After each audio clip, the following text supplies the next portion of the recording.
Assalamualaikum warahmatullahi wabarakatuh. Perkenalkan, kami dari kelompok 6.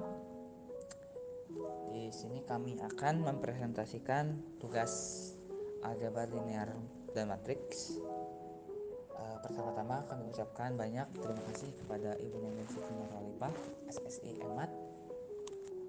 Di sini kami mendapatkan materi dari bab 4.9 sampai 4.10, yang dimana bab 4.9 itu materi tentang basis ortonormal, proses Gram-Schmidt, dan untuk 4.10 itu koordinat perubahan basis begitu. Baik, izin memperkenalkan diri. Saya di sini bernama Leo Susatya Nugraha. Di sini saya sebagai moderator dan NPM 2022 10022. Dilanjut dengan teman saya, yaitu ada Desya Fadilah Akbar dengan NPM akhir 14, lalu ada Putri Nur Hasana dengan NPM akhir 33, peserta Ridwan dan NPM akhir 37. Seperti itu. Langsung saja lanjut ke materinya. Untuk slide ketiga ini akan dijelaskan atau dipresentasikan oleh Putri. Oke, kita langsung aja masuk ke materi pertama, yaitu basis ortonormal, proses Gram-Schmidt. Kita langsung masuk aja ke definisinya. Himpunan ortogonal merupakan himpunan vektor pada ruang hasil kali dalam. Jika semua pasangan vektor-vektor yang berbeda dalam himpunan tersebut ortogonal. Sebuah himpunan ortogonal yang setiap vektornya mempunyai norma 1 dinamakan ortonormal. Nah, kita langsung aja masuk ke contoh 1. Suatu himpunan V yang isinya V1, V2, V3 dapat dikatakan ortonormal apabila berlaku V1 dikali V2 sama dengan 0, V1 dikali V3 sama dengan 0, dan V2 dikali V3 sama dengan 0. Dan panjangnya atau hasil kali dalamnya itu harus 1. Nah, di sini diberikan himpunan V1, V2, V3 dengan V1 0, 1, 0, V2 1 per akar 2, 0, 1 per akar 2, V3 min 1 per akar 2, 0, 1 per akar 2 adalah vektor-vektor di ruang 3 yang dilengkapi hasil kali dalam Euclid. Tunjukkan bahwa himpunan V ortonormal. Nah, kita akan masuk ke slide selanjutnya untuk penyelesaian contoh yang ini. Nah, di sini himpunan V dikatakan ortonormal apabila memenuhi tadi saling tegak lurus atau hasilnya 0 dan panjangnya itu harus 1. Nah, di sini V1 dikalikan dengan V2 itu seperti biasa. Tadi kan ada V1 tuh 0, 1, 0 dengan V2 1 per akar 2, 0, 1 per akar 2. Tinggal dikalikan aja 0 dikali 1 per akar 2 ditambah 1 dikali 0 ditambah 0 dikali 1 per akar 2, itu hasilnya akan 0. Nah, kemudian masuk ke V1 dikali V3. Sama caranya juga. Jadi akan mendapat hasil 0 juga. Dan yang ketiga itu ada V2 dikali dengan V3. Jadi ada 1 per 2 dikali min 1 per akar 2 ditambah 0 dikali 0 ditambah 1 per akar 2 dikali 1 per akar 2, dan itu juga hasilnya akan 0. Oke, kita masuk ke cara yang selanjutnya, proses yang selanjutnya, yaitu ada yang tadi panjangnya itu harus 1. Nah, di sini ada hasil kali dalamnya yang dihitung dari V1, V2, dan V3. Kita hitung dulu dari yang V1. Norma V1 itu akan dapat akar 0 pangkat 2 ditambah 1 pangkat 2 ditambah 0 pangkat 2 sama dengan 1. Kemudian ada norma V2 sama dengan akar 1 per 2 pangkat 2 ditambah 0 pangkat 2 ditambah 1 per pangkat 2 akar 2 pangkat 2 sama dengan 1.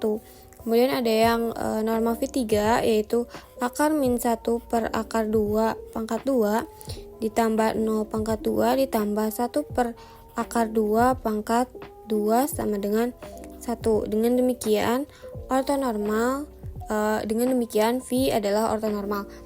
Bisa dikatakan ortonormal karena saling tegak lurus, tadi yang hasilnya 0, dan panjangnya adalah 1. Panjang atau hasil kali dalamnya itu 1. Nah, kita masuk ke definisi yang selanjutnya. Itu ada proses perkalian suatu vektor tak nol V dengan kebalikan panjangnya untuk memperoleh suatu vektor dengan norma 1 disebut dengan penormalan atau normalisasi V, yaitu norma 1 per norma V dikali V nanti akan menghasilkan 1 per norma V dikalikan norma V, hasilnya itu akan 1. Nah, proses ini kenapa ada ini? Karena proses pengembalian vektor V tak nol dengan kebalikan panjangnya untuk mendapatkan vektor yang normanya 1 dinamakan normalisasi. Jadi rumus ini merupakan rumus normalisasi V, seperti itu. Kita masuk ke contoh yang selanjutnya ya. Di sini ada misalkan U1-nya itu 0, 1, 0 dan U2-nya adalah 1, 0, 1 dan U3-nya adalah 1, 0, min 1. Kita akan pakai cara normalisasi yang tadi akan menghasilkan V1-nya. Itu ada pakai rumus yang tadi 1 per norma V1 sama dengan V1. Nah, di sini kita pakai U 1 per norma U1 dikali U1 sama dengan 1 per akar 0 pangkat 2 ditambah 1 pangkat 2 ditambah 0 pangkat 2 dikalikan U1. Tadi U1 itu ada 0, 1, 0, hasilnya akan 0, 1, 0. Kemudian kita ke V2 itu pakai rumus yang sama, 1 per norma U2 dikali U2, hasilnya akan 1 per akar 1 pangkat 2 ditambah 0 pangkat 2 ditambah 1 pangkat 2 dikalikan dengan U2. U2 itu 1, 0, 1. Hasilnya akan mendapat 1 per akar 2, 0, 1 per akar 2. Yang selanjutnya itu ada yang V3 atau U3. Itu rumusnya masih tetap sama, nanti akan mendapatkan hasil 1 per akar 2, 0, min 1 per akar 2. Dan dilanjut untuk halaman 11-nya yang akan dipresentasikan oleh Desyan Fadila Akbar. Nah, di sini ada teorema 23 yang berisi jika S sama dengan V1, V2 sampai dengan Vn adalah suatu basis ortonormal untuk suatu ruang hasil kali dalam V dan U adalah sebarang vektor di V, maka U sama dengan hasil kali dari U kali V1 dikali V1 ditambah hasil dari U kali V2 dikali V2 ditambah sama dengan U kali Vn kali Vn. Nah, di sini ada contoh dari teorema 23. Diberikan vektor-vektor V1 sama dengan 0, 1, 0, V2 min 4 per 5, 0, 3 per 5, V3 3 per 5, 0, 4 per 5.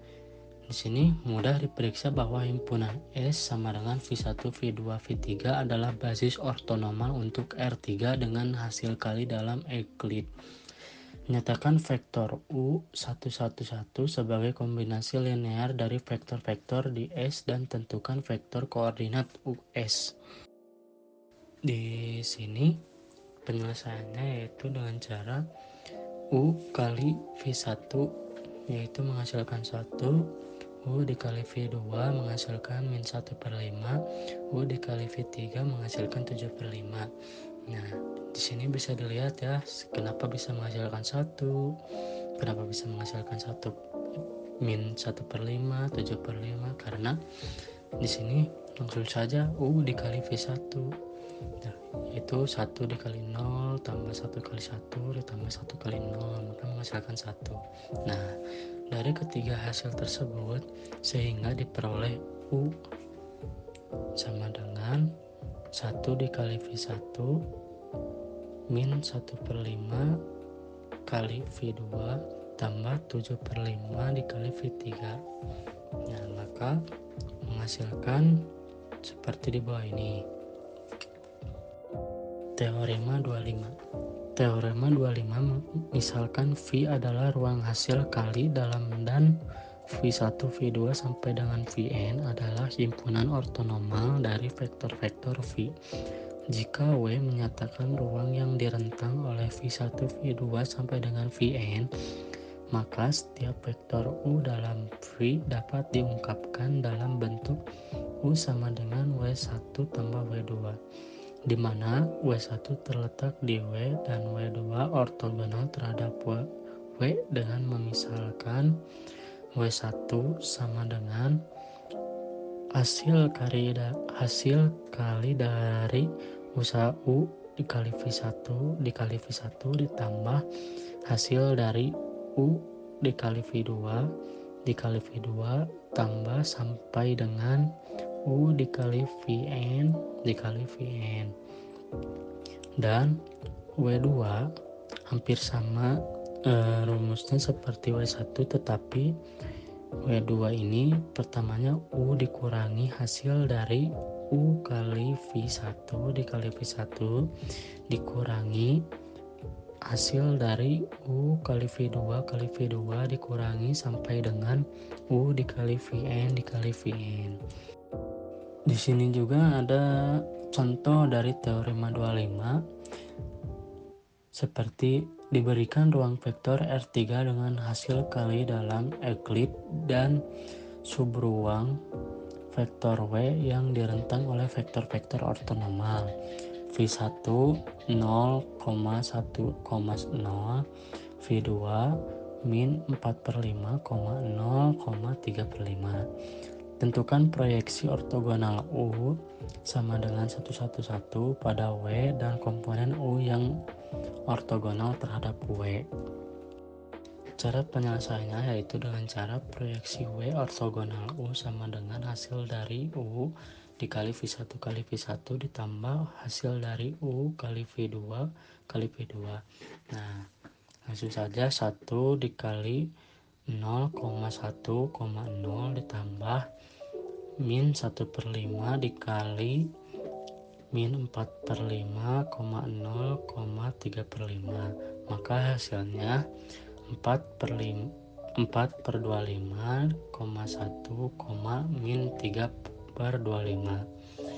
Maka komponen U yang ortogonal terhadap W adalah 1,1,1 dikurangi 4/25,1, min 3/25, maka hasil dari pengurangan tersebut yaitu 21/25,0,28/25. Dan di sini juga ada teorema 26. Setiap ruang hasil kali dalam berdimensi berhingga tak nol mempunyai sebuah basis ortonormal. Contoh dari teorema 26 ini, tinjaulah ruang vektor R3 dengan hasil kali dalam Euclid. Terapkanlah proses Gram-Schmidt untuk mentransformasikan basis U1 sama dengan 1,1,1, U2 sama dengan 0,11, U3 sama dengan 0,01 ke dalam basis ortonormal. Penyelesaian dari contoh teorema 26 ini ada 3 langkah, yaitu langkah pertama mencari P1 dengan cara U1 per norma U1 sama dengan 1,1,1 per akar 3. Nah, akar 3 ini dari mana? Dapat dilihat di kanan bahwa norma U1 sama dengan akar 1/2 ditambah 1/2 ditambah 1/2 sama dengan akar 3. Nah, lanjut maka menghasilkan 1 per akar 3, 1 per akar 3, 1 per akar 3. Nah, langkah keduanya kita mencari U2 proyeksi W1 ortogonal U2 sama dengan U2 dikurangi hasil dari U2 dikali V1 dikali V1. Nah, U2 yaitu 0,1,1. Nah, hasil dari U2 kali V1 min 2 per akar 3. Nah, min 2 per akar 3 dihasilkan dari 0 dikali 1 per akar 3 ditambah 1 dikali 1 per akar 3 ditambah 1 dikali 1 per akar 3. Maka hasilnya 2 per akar 3. Nah, min 2 per akar 3 ini dikali 1 per akar 3 dikali 1 per akar 3 dikali 1 per akar 3. Maka hasil dari U2 dikurangi hasil dari U2 dikali V1 kali V1, maka menghasilkan min 2 per 3, 1 per 3, 1 per 3. Maka V2 nya U2 dikurangi proyeksi W1 ortogonal U2 per norma U2 kurangi proyeksi W1 ortogonal U2. Nah, sama dengan 3 per akar 6. 3 per akar 6 dari mana sih? Itu kita lihat dulu norma U2 kurangi proyeksi W1 ortogonal U2 nya 2 per 3 pangkat 2 tambah 1 per 3 pangkat 2 ditambah 1 per 3 pangkat 2, maka menghasilkan 1 per 3 akar 6. Nah, kita balikan menjadi 3 per akar 6 dikali min 2 per 3 1 per 3 1 per 3, maka menghasilkan min 2 per akar 6 1 per akar 6 1 per akar 6. Langkah ketiga yaitu langkah terakhir.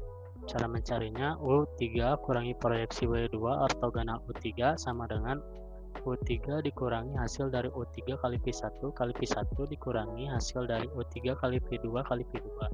Nah, U3 nya itu 0,0,1.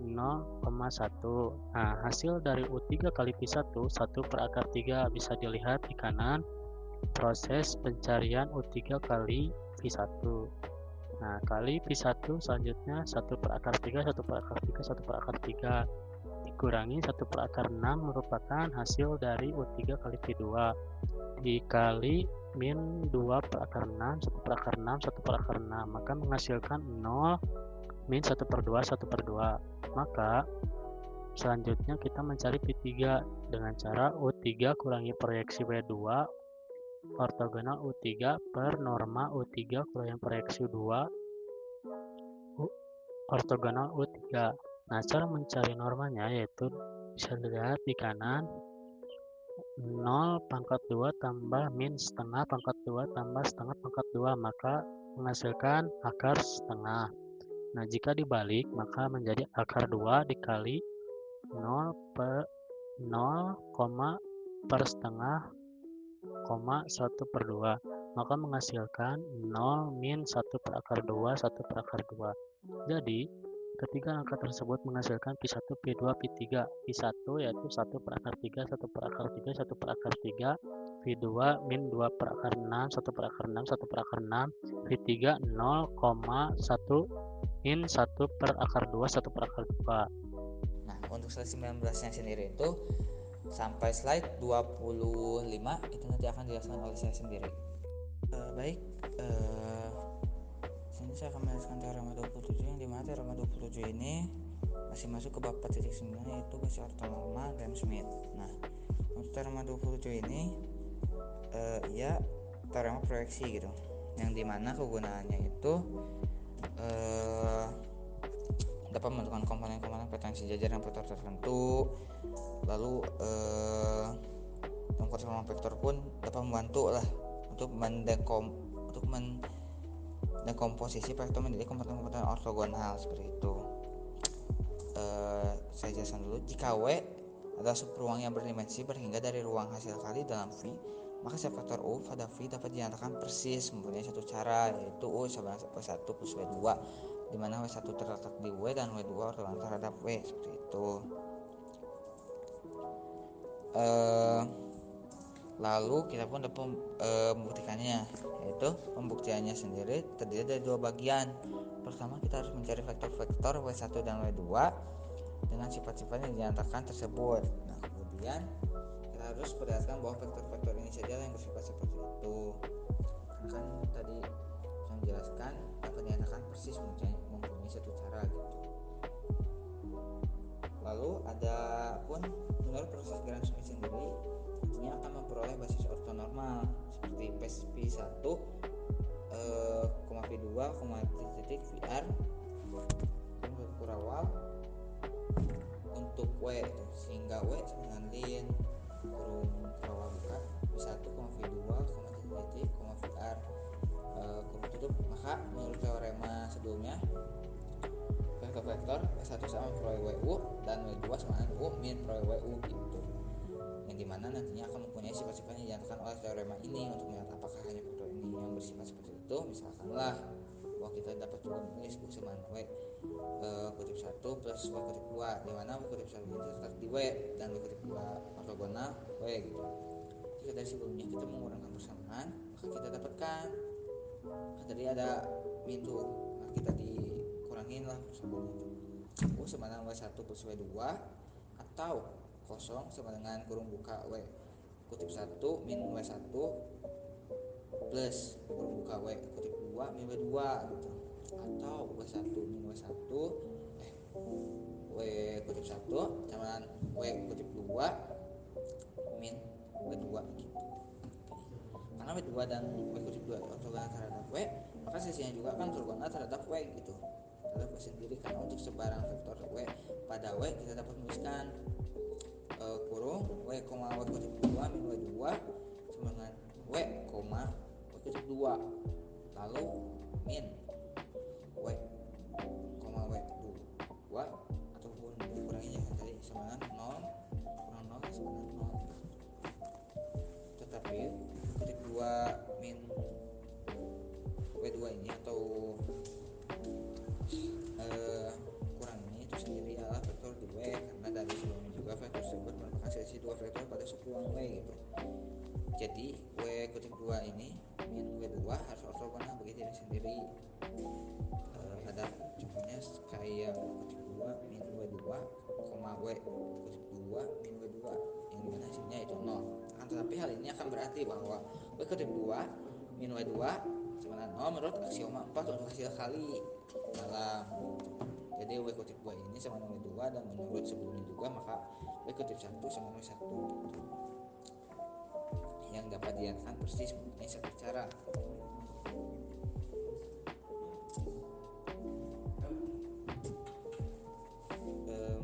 Lalu ada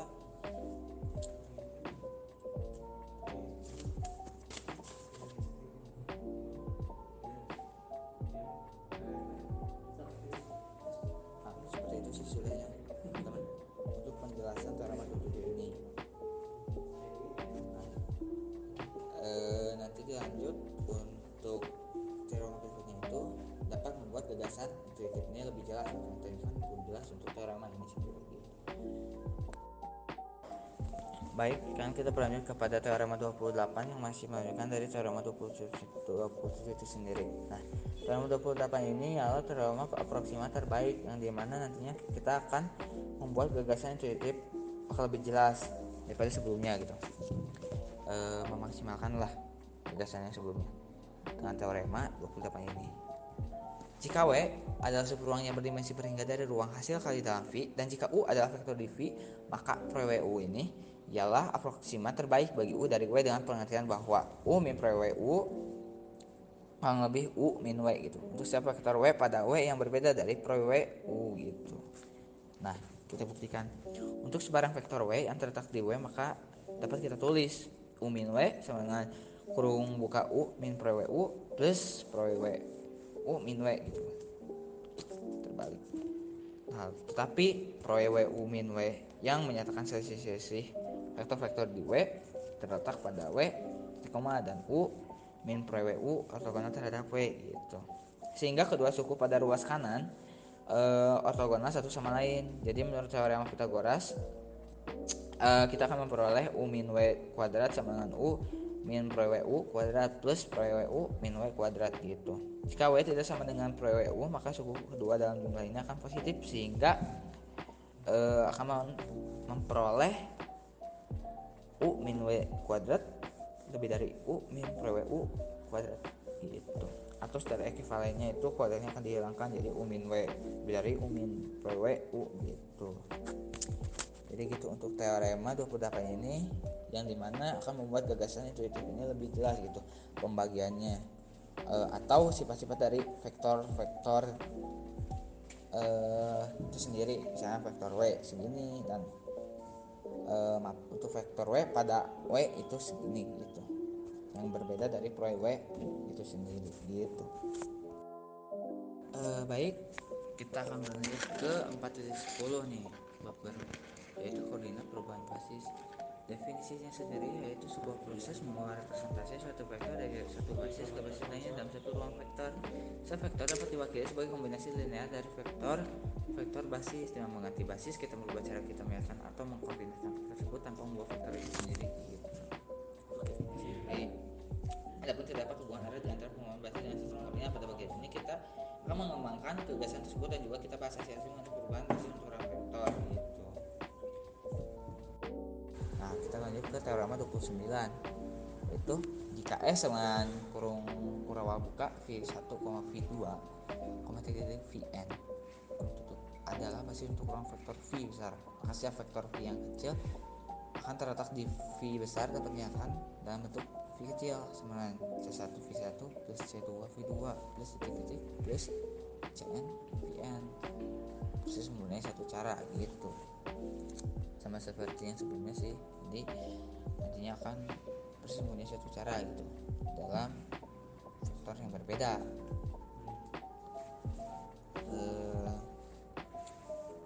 Nah, di sini ada pernyataan juga. Jika S sama V1, V2, titik, Vn ialah basis untuk ruang vektor V besar yang berdimensi berhingga, dan V sama dengan C1, V1 plus C2, V2 plus titik plus Cn, Vn ialah pernyataan untuk V kecil dalam basis S, maka skalar C1, C2, titik, Cn dinamakan koordinat V kecil relatif terhadap basis S.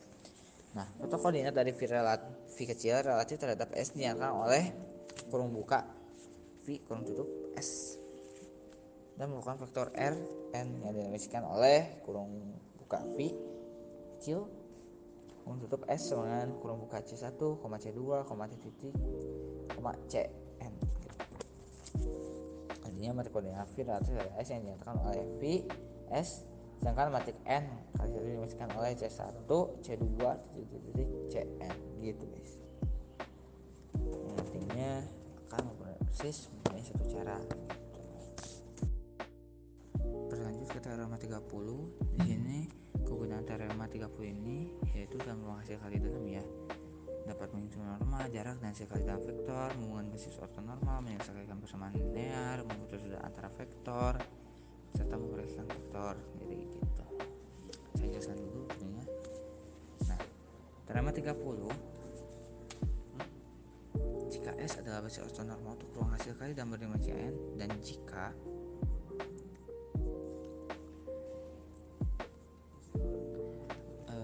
U S sama dengan U1, U2, titik, UN, dan V S sama dengan V1, V2, titik, Vn, maka bagian A itu nama vektor U sama dengan akar kuadrat jumlah koordinatnya, yaitu U1 kuadrat 2, U2 kuadrat 2 plus titik plus UN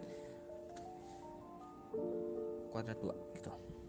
Lalu untuk bagian B nya itu ada jarak antara vektor U dan V sama dengan akar kuadrat dari jumlah kuadrat yang selisih koordinatnya, yaitu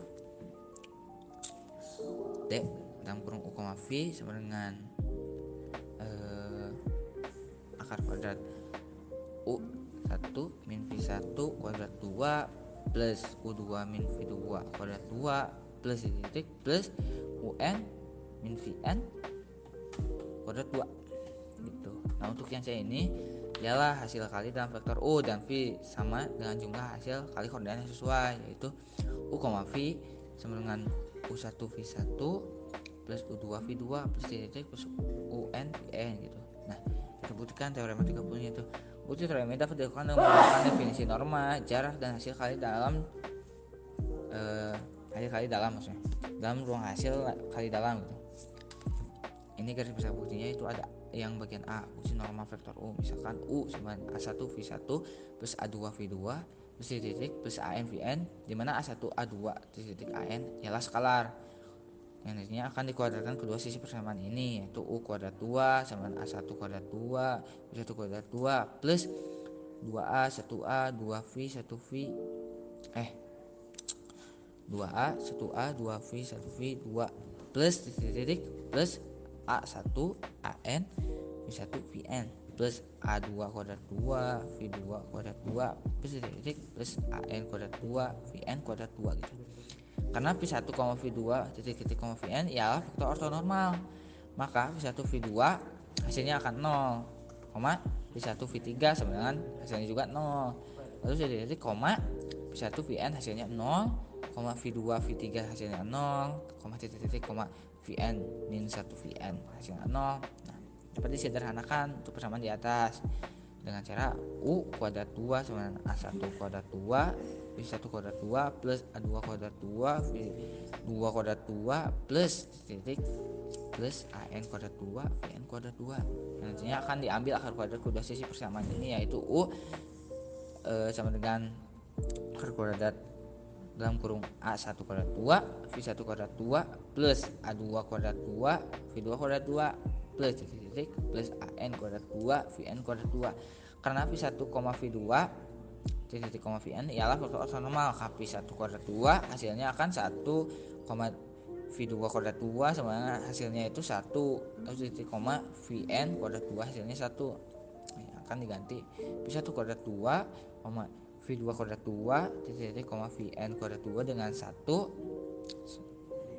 titik 2, yaitu U sama dengan akar kuadrat dalam kurung A1 kuadrat 2 plus A2 kuadrat 2 plus titik plus AN kuadrat 2 gitu. Karena A1, A2 titik AN ialah koordinat vektor U dalam basis S, maka hasilnya itu U sama dengan akar kuadrat dalam kurung U1 kuadrat 2 plus U2 kuadrat 2 plus titik N kuadrat 2 gitu. Untuk B nya itu yaitu jarak antara vektor U dan V,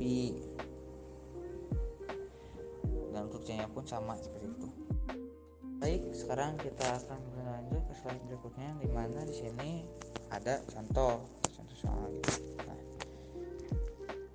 sebelumnya kan kita telah mempelajari teorema 30 ya, yaitu dalam ruang hasil kali dalam. Teorema ini memberikan rumus yang mudah untuk menghitung norma jarak, dan hasil kali dalam vektor. Nah, sekarang kita akan membahas contoh ini gitu, yang dimana ini tuh akan menghitung koordinat vektor dan matriks transisi antar basis.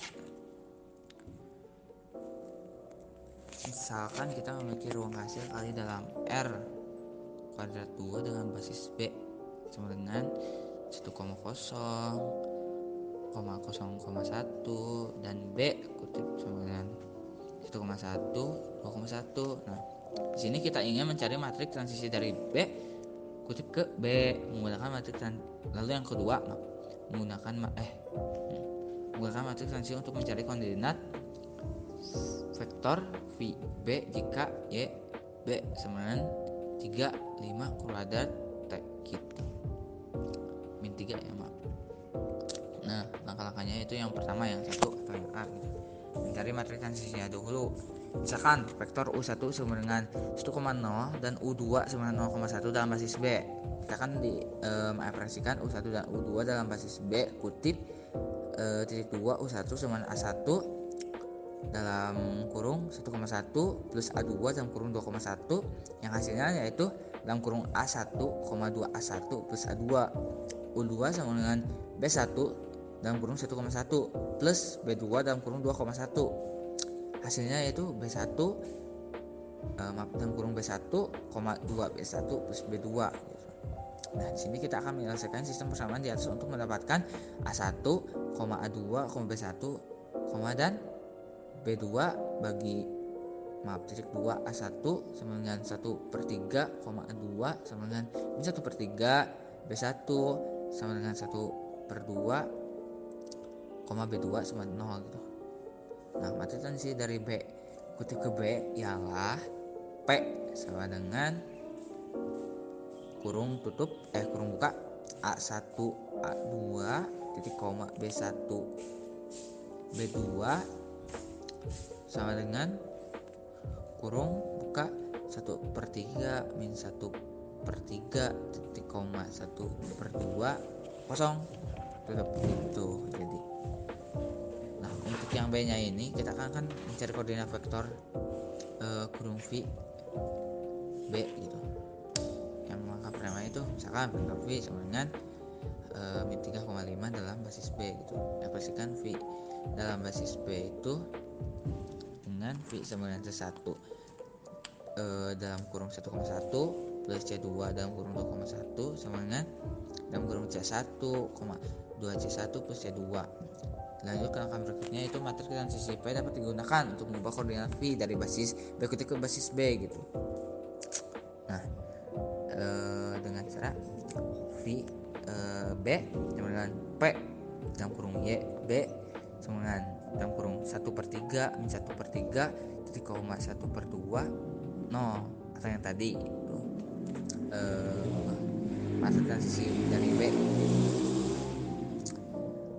Lanjut ke dikali dalam kurung 3 min 3 5 kuadrat T sama dengan dalam kurung 2 1 kuadrat T. Oleh karena itu koordinat vektor V dalam basis B ini adalah 2 1 kuadrat T gitu. Nah, kesimpulannya di contoh ini ialah menunjukkan bagaimana teorema 30 dapat digunakan untuk menghitung koordinat vektor dan matriks transisi antar basis dalam ruang hasil kali dalam gitu. Pemahaman yang baik tentang konsep ini sangat penting untuk berbagai aplikasi seperti analisis numerik, pemrosesan sinyal, dan pemilihan mesin gitu guys untuk contoh ini. Kita akan lanjut ke contoh selanjutnya. Dapat terlihat jelas ya soalnya. Langsung saja kita ke bagian A dulu, yaitu pemecahan bagian A. Pertama-tama kita harus mencari matriks koordinat untuk vektor basis U1 kutip dan U2A kutip baru yang relatif terhadap basis besar yang lama. Kita dapat cek dulu pemeriksaan, yaitu begin line U1 kutip dan U underscore 1 plus U underscore 2 atau U underscore 2 kutip dan sama dengan 2 U underscore 1 plus U underscore 2 atau N line kali, sehingga begin line kali dalam kurung U underscore 1 kutip underscore B dan slash begin dalam kurung kurawal B matrix 1 slash 1 slash N B dalam kurung B matrix slash dalam kurung U underscore 2 kutip underscore B dan slash begin dalam kurung B matrix 2 dalam kurung 1 dalam kurung slash 1 slash N dalam kurung B matrix slash N dalam kurung lain kali. Nah, jadi matriks transisi dari dalam kurung B besar kutip ke B besar biasa ialah dalam kurung P sama dengan slash begin dalam kurung B matrix 1 dan 2 slash 1 dan 1 slash N dalam kurung kurawal B matrix. Untuk bagian pemecahan B nya ialah menggunakan rumus sebelumnya dan matriks transisi dalam bagian gitu. Di sini ada dalam kurung Y underscore B besar sama dengan slash begin dalam kurung B matrix 1 dan 2 slash 1 dan 1 slash N dalam kurung B matrix. Lalu ada slash begin dalam kurung B matrix min 3 slash 5 slash N dalam kurung B matrix sama dengan slash begin dalam kurung B matrix 7 slash 2 slash N dalam kurung kurawal B matrix gitu. Sebagai pemeriksaan, kita mampu menguji kembali vektor V ini baik terhadap V B besar biasa maupun V besar kutip gitu. Kami tinggalkan kemudian menunjukkan kepada teman-teman bahwa 6-min 3U underscore 1 kutip plus 5U underscore 2 kutip sama dengan hasilnya yaitu 7U underscore 1 plus 2U underscore 2 sama dengan V sama dengan 7,2 gitu. Kesimpulannya, kita telah menemukan cara mengubah basis dalam ruang vektor. Kita juga telah menemukan cara mencari representasi vektor dalam basis baru gitu. Penjelasan atas ini menggunakan konsep matriks transisi untuk mengubah basis dalam ruang vektor. Matriks transisi ialah matriks yang menghubungkan koordinat vektor dalam basis lama dan koordinat vektor dalam basis baru. Yaitu. Maka pertama dari penjelasan ini saya akan sebutkan lagi yaitu menggunakan matriks transisi. Matriks transisi dapat digunakan untuk menyelesaikan sistem persamaan linear menghubungkan vektor basis lama dan vektor basis baru. Maka keduanya itu dalam penjelasan ini ialah menggunakan representasi vektor dalam basis baru. Representasi vektor dalam basis baru dapat digunakan dengan mengaitkan vektor dengan matriks transisi gitu. Lanjut untuk slide 26 sampai akhir nanti akan dijelaskan oleh Ridwan seperti itu. Oke, sekarang dari teorema 31 yang disebutkan dalam gambar menyatakan bahwa jika P adalah matriks transisi dari basis B kutip ke basis B, maka 1.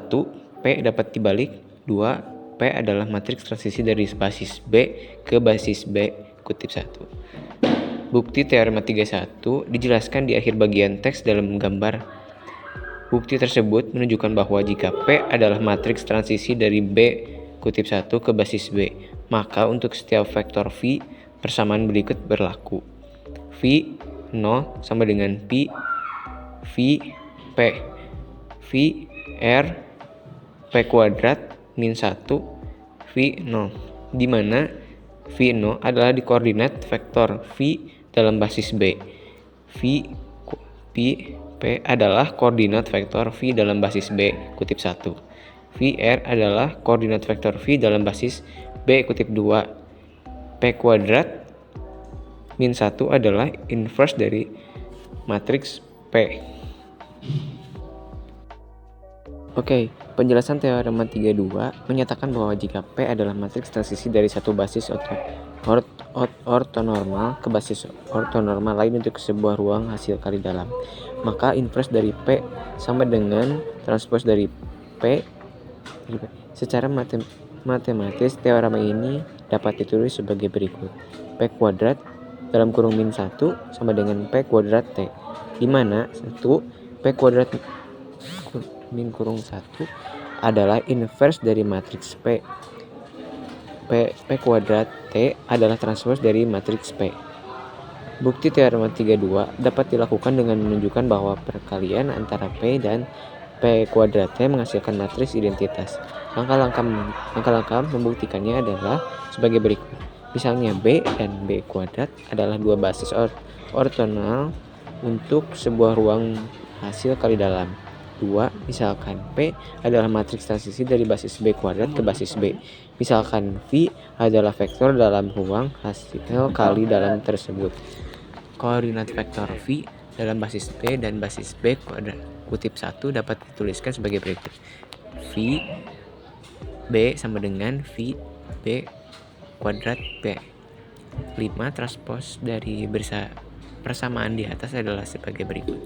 B kuadrat T dalam kurung V B sama dengan V kutip 1 B kutip 1. Perkalian antara P dan P kuadrat T menghasilkan matriks identitas, yaitu PP kuadrat T sama dengan I.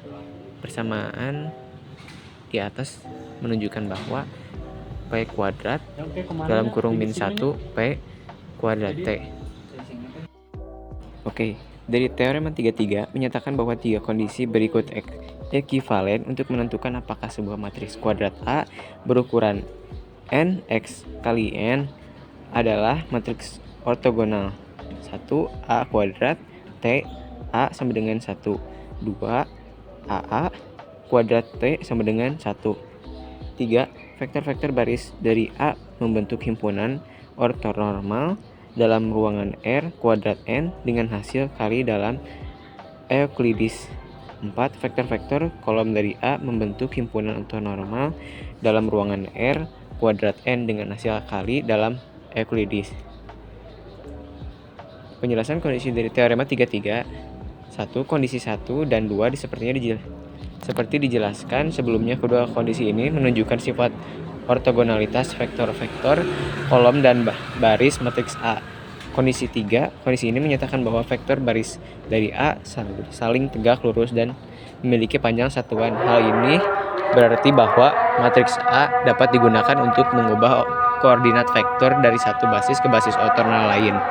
Kondisi 4. Kondisi ini menyatakan bahwa vektor kolom dari A saling tegak lurus dan memiliki panjang satuan. Hal ini berarti bahwa matriks A dapat digunakan untuk memproyeksikan vektor ke basis ortonormal.